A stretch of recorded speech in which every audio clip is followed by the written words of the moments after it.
En el modelo de la Tierra que no es esférica, al hablar de la Antártida, nos referimos a una enorme pared y zona de hielo, que se extiende a lo largo de la circunferencia de la Tierra y retiene los océanos como si fuera un gran recipiente. Si se navega y establece un rumbo hacia el sur desde cualquier lugar de la Tierra, a partir de los 78 grados de latitud sur o desde antes, nos encontraremos con una enorme masa de hielo. Esta pared de hielo mide entre 30 y 60 metros de altura y se extiende alrededor del mundo. La barrera de hielo, a la que se hace referencia con tanta frecuencia en los relatos de las regiones antárticas, es el frente de la enorme cubierta de glaciares, o casquete de hielo, que al acumularse en vastos campos ondulantes, debido a las fuertes nevadas, y finalmente alcanzar cientos, si no, miles de pies de espesor, se arrastra desde el continente de la Antártida hacia el mar polar. La barrera de hielo, aunque forma parte del casquete de hielo principal, se presenta al navegante que tiene la audacia suficiente para acercarse a su temible frente, como una pared sólida y perpendicular de hielo de mármol, que se extiende entre 1000 y 2000 pies de espesor, de los cuales de 100 a 200 pies se eleva por encima, y de 800 a 1800 pies se hunde por debajo del nivel del mar.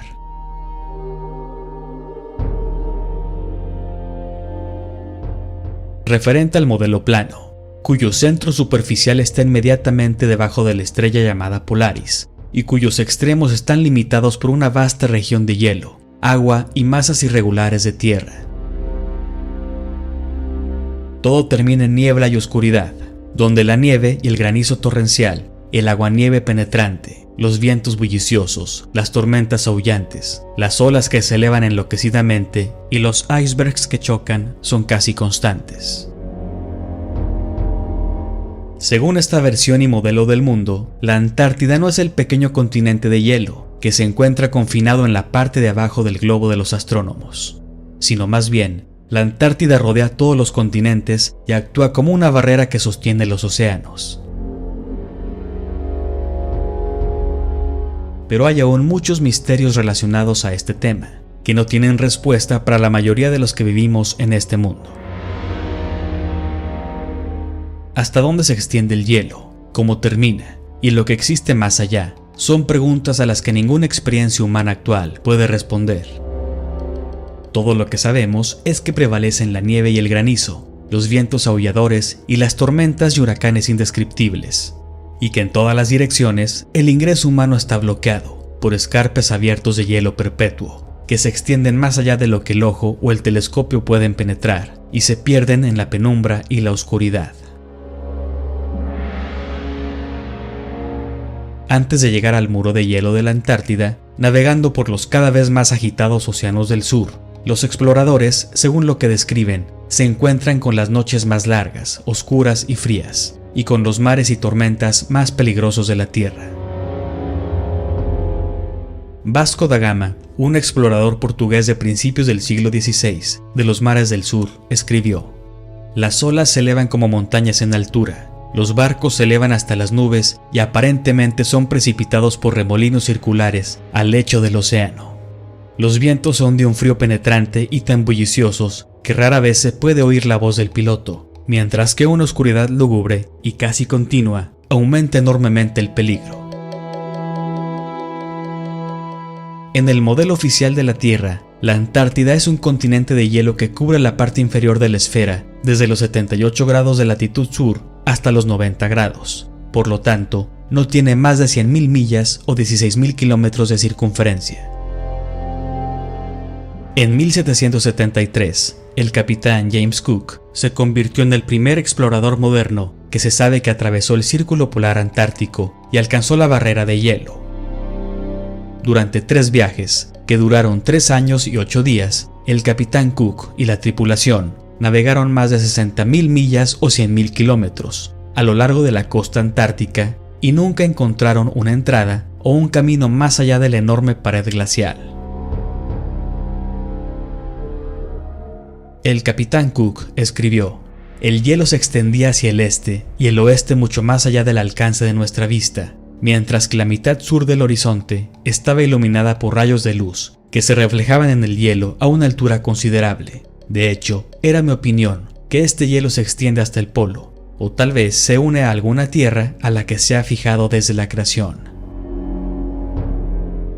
El 5 de octubre de 1839, el explorador James Clark Ross inició una serie de viajes a la Antártida que duraron un total de 4 años y 5 meses. Ross y su tripulación navegaron 2 buques de guerra fuertemente blindados, miles de millas, perdiendo muchos hombres a causa de los huracanes y de los icebergs, buscando un punto de entrada más allá de la pared glacial del sur. Al enfrentarse por primera vez a la enorme barrera, el capitán Ross escribió sobre el muro, que se extiende desde su extremo oriental hasta donde alcanza la vista hacia el este. Presentaba un aspecto extraordinario, aumentando gradualmente de altura a medida que nos acercábamos a él, y al final resultó ser un acantilado de hielo perpendicular, entre 150 y 200 pies sobre el nivel del mar, perfectamente plano y nivelado en la parte superior, y sin fisuras ni promontorios en su cara plana hacia el mar. Podríamos, con las mismas posibilidades de éxito, intentar navegar a través de los acantilados de Dover, como para penetrar tal masa. Sí, pero podemos circunnavegar el sur con bastante facilidad, suele decir quien no sabe. El barco británico Challenger completó recientemente el circuito de la región sur, indirectamente sin duda, pero tardó 3 años en hacerlo, y atravesó casi 69.000 millas náuticas. Un tramo lo suficientemente largo como para haberle dado 6 vueltas al mundo en la hipótesis esférica. Si consideramos ahora el hecho de que cuando viajamos por tierra o mar, y desde cualquier parte del mundo conocido, en dirección de la estrella polar del norte, llegaremos al mismo punto, nos vemos obligados a la conclusión que lo que hasta ahora se ha llamado la región del Polo Norte es realmente el centro de la Tierra. Si la Tierra fuera lo que nos han enseñado, entonces cada línea de latitud al sur del Ecuador tendría que medir una circunferencia cada vez más pequeña a medida que se viaja hacia el sur. En otras palabras, la circunferencia a 10 grados de latitud sur comprendería un círculo más pequeño que en el Ecuador. 20 grados de latitud sur comprendería un círculo menor a 10, y así sucesivamente. Sobre el principio, como lo enseñan las escrituras, y la observación común, de que el mundo no es un planeta, sino que consiste en vastas masas de tierra extendidas sobre mares nivelados, siendo el norte el centro del sistema. Es evidente que los grados de longitud aumentarán gradualmente en ancho todo el camino desde el centro norte hasta el límite helado de la gran circunferencia sur. Como consecuencia de la diferencia entre la extensión real de las longitudes y la permitida por las autoridades náuticas, diferencia que, en la latitud del Cabo de Buena Esperanza, se ha estimado en un gran número de millas, muchos capitanes de barcos han perdido la cuenta y muchos barcos han naufragado. Los capitanes de barco, que han sido instruidos en la teoría del globo, no saben cómo explicar el hecho de que obtengan tanto provecho de su rumbo en las latitudes del sur, y generalmente lo atribuyen a las corrientes. Pero esta razón es inútil, porque aunque las corrientes pueden existir, generalmente no corren en direcciones opuestas, y los barcos naufragan con frecuencia, ya sea que naveguen hacia el este o hacia el oeste. El capitán James Clark Ross, durante sus viajes alrededor de la circunferencia antártica, a veces escribía desconcertado en su diario por cómo se encontraban casi siempre fuera, de acuerdo con sus cartas, afirmando que se encontraban a un promedio de 12 a 16 millas fuera de sus cálculos todos los días, algunos días tanto como 29 millas. El teniente Charles Wilkes estuvo al mando de una expedición de exploración de la Marina de los Estados Unidos a la Antártida desde el 18 de agosto de 1838 hasta el 10 de junio de 1842, casi 4 años dedicados a explorar y estudiar el océano austral. En sus diarios, el teniente Wilkes también mencionó estar constantemente al este de sus cálculos, a veces más de 20 millas en menos de 18 horas.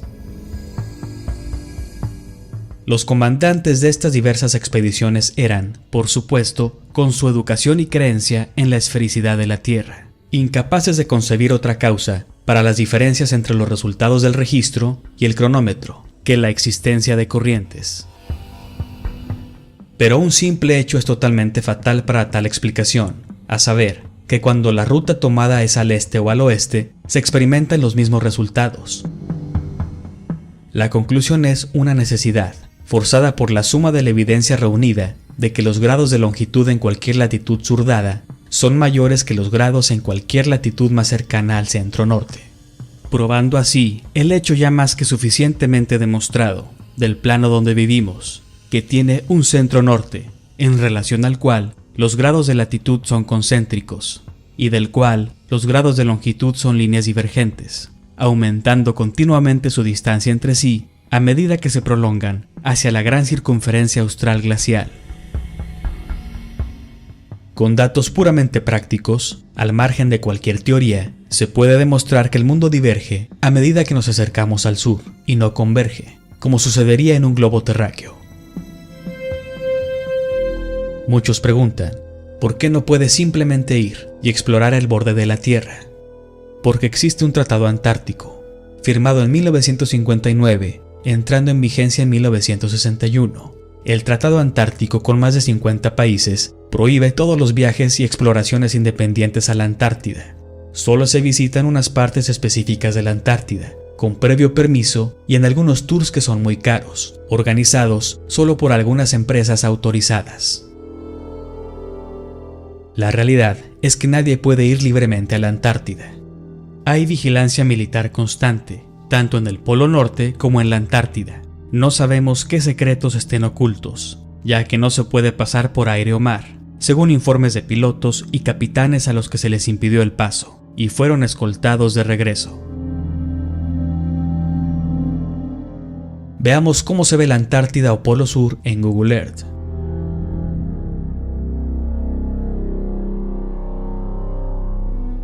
Se ve todo muy extraño, no se ve real, parece como si estuvieran las imágenes retocadas.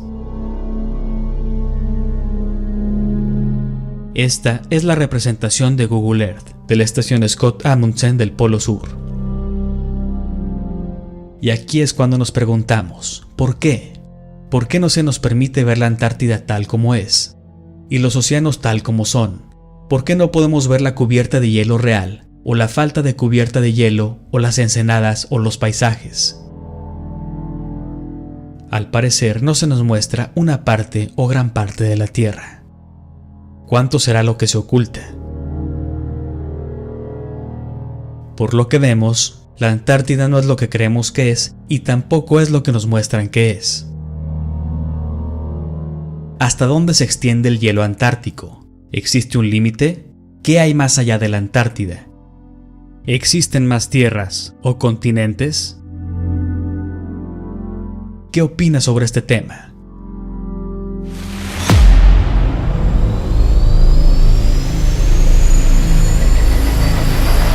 Si te gustó el video, suscríbete a Nauf, compártelo y no te pierdas los futuros videoreportajes.